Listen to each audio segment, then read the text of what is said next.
विद्यार्थी मित्रों जय स्वामीनारायण धोरण 6 विषय गणित चैप्टर नंबर 13 समिति चैप्टर शुरू करता पहला एना विषयनी આપણે માહિતી મેળવી લઈએ જેથી કરીને આપણે ચેપ્ટર સમજવામાં ખૂબ જ સરળતા રહે। તો સૌપ્રથમ આપણે જોઈએ સમિતિ એટલે રેખાનું નામ છે કે સમિતિની રેખા।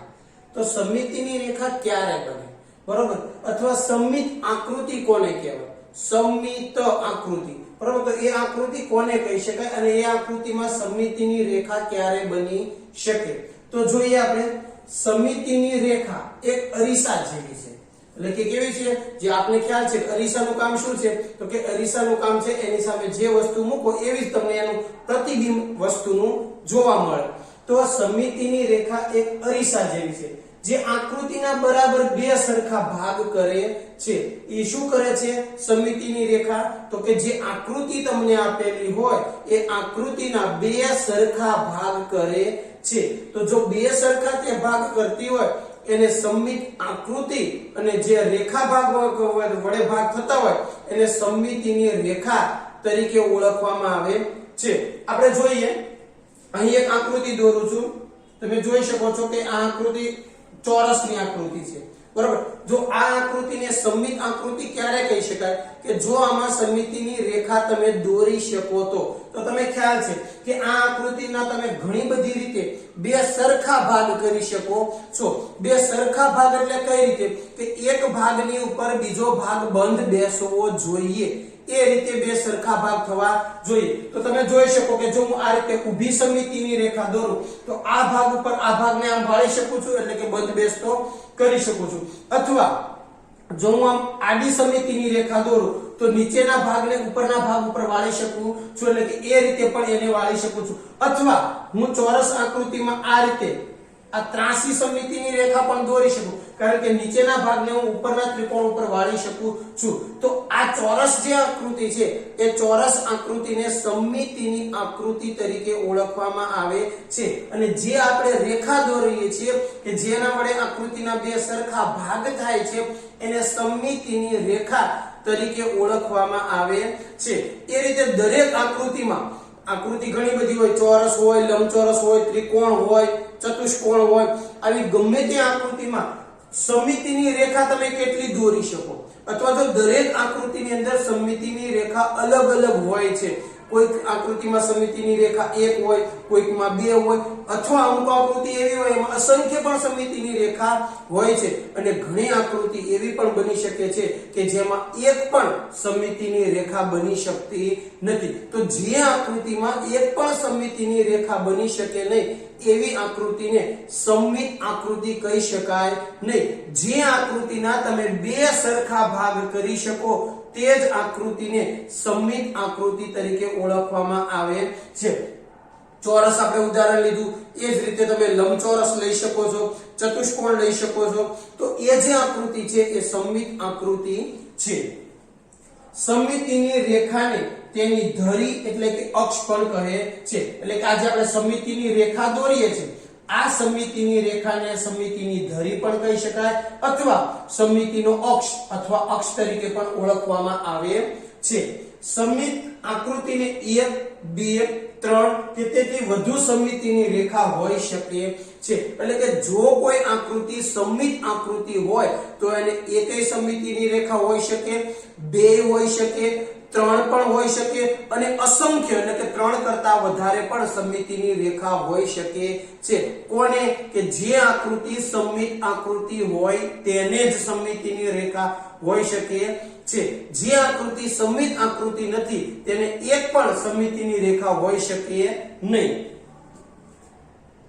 સમદ્વિ બાજુ ત્રિકોણને માત્ર એક જ સમિતિની રેખા હોય છે। હવે આપણે તમે જોઈ શકો કે ત્રિકોણના પ્રકારો છે સમબાજુ ત્રિકોણ સમદ્વિ બાજુ ત્રિકોણ અને વિષમ બાજુ ત્રિકોણ। એમાં જે સમદ્વિ બાજુ ત્રિકોણ છે સમદ્વિ બાજુ ત્રિકોણ એટલે કે જેની બે બાજુઓ કોઈ પણ બે બાજુઓ સરખી હોય એને સમદ્વિ બાજુ ત્રિકોણ કહેવાય। એમાં કેટલી સમિતિની રેખા હોય તો કે માત્ર એક જ સમિતિની રેખા હોય। અહીં તમે જોઈ શકો છો કે એક સમદ્વિ બાજુ ત્રિકોણની તમને આકૃતિ આપેલી છે બરોબર। આ સમદ્વિ બાજુ ત્રિકોણની અંદર બરોબર તમે એક સમિતિની રેખા ઊભી દોરી શકો છો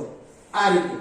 સમિતિની એક ઊભી રેખા દોરી શકો એટલે કે આ તમે જોઈ શકો આપણે અહીં સમદ્વિ બાજુ ત્રિકોણ બનાવું છું તો તમે જોઈ શકો કે 1 અને 2 બે બાજુઓ સરખી છે બરાબર તો એને સમદ્વિ બાજુ ત્રિકોણ કહેવાય હવે એમાં તમે અહીંથી આમ સમિતિની રેખા નો દોરી શકો ઊભી સમિતિની રેખા દોરો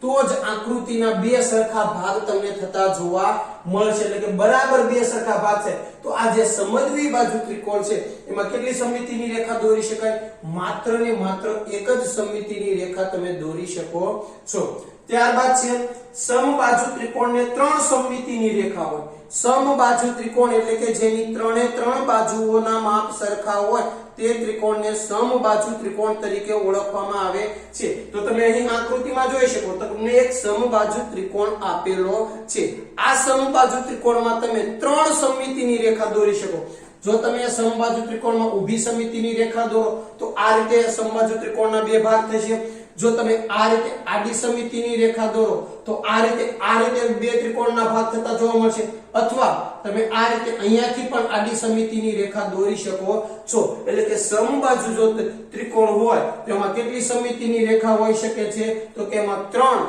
સમિતિની રેખા બની શકે છે વિષમ બાજુ ત્રિકોણને એક પણ સમિતિની રેખા નથી એટલે કે જેની ત્રણે ત્રણ બાજુના માપ અલગ અલગ હોય બરોબર ત્રણમાંથી કોઈ પણ બાજુના માપ સરખા ન હોય ત્રણે ત્રણ બાજુના માપ અલગ અલગ હોય એવા ત્રિકોણને કેવો ત્રિકોણ કહેવાય તો કે વિષમ બાજુ ત્રિકોણ તરીકે ઓળખવામાં આવે છે તો જે વિષમ બાજુ ત્રિકોણ છે એને એક પણ સમિતિની રેખા હોઈ શકે નહીં એટલે કે વિષમ બાજુ જે ત્રિકોણ છે એ સમમિત આકૃતિ બની શકે નહીં સમબાજુ ત્રિકોણ સમદ્વિ બાજુ ત્રિકોણ સમમિત આકૃતિ બની શકે જ્યારે વિષમ બાજુ ત્રિકોણ છે એ સમમિત આકૃતિ બની શકતો નથી કારણ કે વિષમ બાજુ જે ત્રિકોણ છે એને એક પણ સમિતિની રેખા હોતી નથી વર્તુળને અસંખ્ય સમિતિની રેખા હોય છે તમે જોઈ શકો છો કે વર્તુળ એક આકૃતિ એવી છે કે એની અંદર તમે અસંખ્ય એટલે કે ઘણી બધી સમિતિની રેખા દોરી શકો છો તમે જોઈ શકો કે બાજુમાં તમને એક વર્તુળની આકૃતિ આપેલી છે એમાં આપણે સમિતિની રેખા બનાવી તો જોઈએ કે સૌપ્રથમ તમે આ રીતે એક વર્તુળના ઊભા બે ભાગ કરીને સમિતિની રેખા બનાવી શકો એ જ વર્તુળને તમે આડા બે ભાગ કરીને સમિતિની રેખા બનાવી શકો એ જ વર્તુળના તમે આ રીતે ત્રાંસા બે ભાગ કરીને પણ સમિતિની રેખા બનાવી શકો એ જ વર્તુળના તમે આ રીતે ત્રાંસા બે ભાગ કરીને પણ સમિતિની રેખા બનાવી શકો આ રીતે તમે આ વર્તુળમાંથી આ રીતે ઘણી બધી સમિતિની રેખા બનાવી શકો છો એટલે કે આપણે કહી શકાય કે વર્તુળને અસંખ્ય સમિતિની રેખા હોય છે એટલે કે જો વર્તુળ આપેલું હોય તો એ વર્તુળમાંથી તમે અસંખ્ય સમિતિની રેખા દોરી શકો છો હવે આપણે ખ્યાલ છે કે કેટલીક તમે અરીસો તો જોયો છે અરીસો એટલે કે આપણે જાગતા વેદ આપણું મોઢું ધોઈ સૌપ્રથમ આપણે જ્યાં જોઈએ ને એ અરીસો અરીસામાં કેટલીક વસ્તુના પ્રતિબિંબ એટલે કે અમુક વસ્તુ તમે અરીસાની સામે મૂકો તો એ વસ્તુ તમને કેવી દેખાય એના જેવી જ દેખાય એટલે કે જેવી વસ્તુ તમે મૂકો છો એનું પ્રતિબિંબ તમને સામું એના જેવું જ જોવા મળે છે અને કેટલીક વસ્તુઓ એવી હોય છે બરાબર કે એના પ્રતિબિંબ એટલે કે વસ્તુ અરીસામે સામે તમે એ વસ્તુ મૂકો તો એ વસ્તુનું પ્રતિબિંબ તમને ઉલટું એટલે કે ઊંધા જોવા મળે છે બરાબર દાખલા તરીકે આપણે આપણું પ્રતિબિંબ અરીસામાં જોઈએ તો કેવું જોવા મળે આપણા જેવું જ જોવા મળે ઊંધું જોવા નથી મળતું ક્યારે બરાબર ઉલટું નથી થતું બરાબર એટલે કે વસ્તુ અમુક અરીસો હોય એની સામે અમુક વસ્તુ જે મૂકવામાં આવે તો એના પ્રતિબિંબ કેવા હોય તો કે મૂળ જે વસ્તુ હોય છે એના જેવા જ હોય છે અને અમુક વસ્તુ અરીસાની સામે એવી મૂકવામાં આવે તો એના પ્રતિબિંબ કેવા હોય તો કે જે મૂળ વસ્તુ હોય એના કરતા ઉલટા પ્રતિબિંબ જોવા મળે છે અહીં આપણે મૂળાક્ષરોની વાત કરવાની છે અરીસામાં કે કેટલાક મૂળાક્ષરો છે એને અરીસાની સામે તમે જો મૂકો તો એ મૂળાક્ષરો એના જેવા જ તમને જોવા મળે છે અને કેટલાક મૂળાક્ષરો એવા છે કે જેને અરીસાની સામે મૂકવામાં આવે તો એના મૂળાક્ષરોનો પ્રતિબિંબ કેવો હોય તો કે એના મૂળાક્ષર જે છે એના કરતા એ પ્રતિબિંબ હંમેશા ઉલટા જોવા મળે છે જોઈએ આપણને ખબર છે મૂળાક્ષર એ થી શરૂ કરીને ઝેડ સુધી આપણને મૂળાક્ષર આપેલા છે એ મૂળાક્ષરમાં તમે જોશો એ ઓ એચ એમ ટી અને વી આ જે મૂળાક્ષરો છે એને જો તમે અરીસાની સામે મૂકશો તો એના પ્રતિબિંબ કેવા જોવા મળશે? તો કે એના જેવા જ જોવા મળશે. દાખલા તરીકે ઓ નું પ્રતિબિંબ તમે ઓ એટલે આપણે 0 જેવો આકાર થાય, આપણે ખ્યાલ છે મૂળાક્ષર. હવે એનું પ્રતિબિંબ તમે અરીસાની સામે જો મૂકો તો કેવું મળે? ઓ જેવું 0 જેવું જ જોવા મળશે. એટલે કેમ? કેટલાક મૂળાક્ષરો એવા છે કે એના પ્રતિબિંબ જો અરીસામાં જોવામાં આવે તો એને જે મૂળ વસ્તુ છે, જે મૂળાક્ષર છે એના જેવા જ તમને એના પ્રતિબિંબ જોવા મળે છે. એવા એ, ઓ, એચ, એમ, ટી અને વી આ મૂળાક્ષરો એવા છે કે એના પ્રતિબિંબ એના જેવા જોવા મળે છે. અને મૂળાક્ષરોમાંથી કેટલાક મૂળાક્ષરો એવા પણ છે કે જેના પ્રતિબિંબ આપણને અરીસામાં ઉલટા જોવા મળે છે. જેમ કે બી, ઈ, એન, પી, એલ આ બધા મૂળાક્ષરો એવા છે કે એ મૂળાક્ષરોને જો અરીસાની સામે મૂકવામાં આવે તો આ મૂળાક્ષરોના પ્રતિબિંબ તમને ઉલટા એટલે કે ઊંધા જોવા મળે છે. અને કેટલાક મૂળાક્ષરો એવા હોય છે કે જેના પ્રતિબિંબ છે એ આપણને મૂળાક્ષર જોવા મળે છે. તો વિદ્યાર્થી મિત્રો, ખાસ આપણા માટે મહત્વનું છે સમમિતિની રેખા. કે સમમિતિની રેખા એટલે અરીસા જેવી રેખા જે એક વસ્તુ હોય એના બે સરખા ભાગ કરે છે. બે સરખા ભાગ એટલે કઈ રીતે ભાગ? તો કે એક ભાગ ઉપર બીજો ભાગ બંધ બેસવો જોઈએ. જે રીતે આપણે બજારમાં ઘણીવાર ગયા હોય અને આપણને ભૂખ લાગી હોય અને કોઈ સેન્ડવિચ વાળાની દુકાને જો આપણે સેન્ડવિચ ખાવા ઉભા રહ્યા હોય તો તમે જોશો કે એ ચપ્પુની મદદથી સેન્ડવિચના એવી રીતે બે સરખા ભાગ કરે છે કે જેની મદદથી એક ટુકડા ઉપર એ બીજો ટુકડો બંધ બેસતો મૂકે છે. તો એ સમમિતિની રેખા થઈ કહેવાય. એટલે કે અને એ આકૃતિની જે આકૃતિ છે એને સમમિતિની આકૃતિ તરીકે ઓળખવામાં આવે છે. તો અમુક આકૃતિ એવી હોય કે જેમાં સમમિતિની રેખા 1, 2, 3 અથવા અસંખ્ય હોઈ શકે અને ઘણી આકૃતિ એવી પણ હોઈ શકે કે જેમાં એક પણ સમમિતિની રેખા હોઈ શકે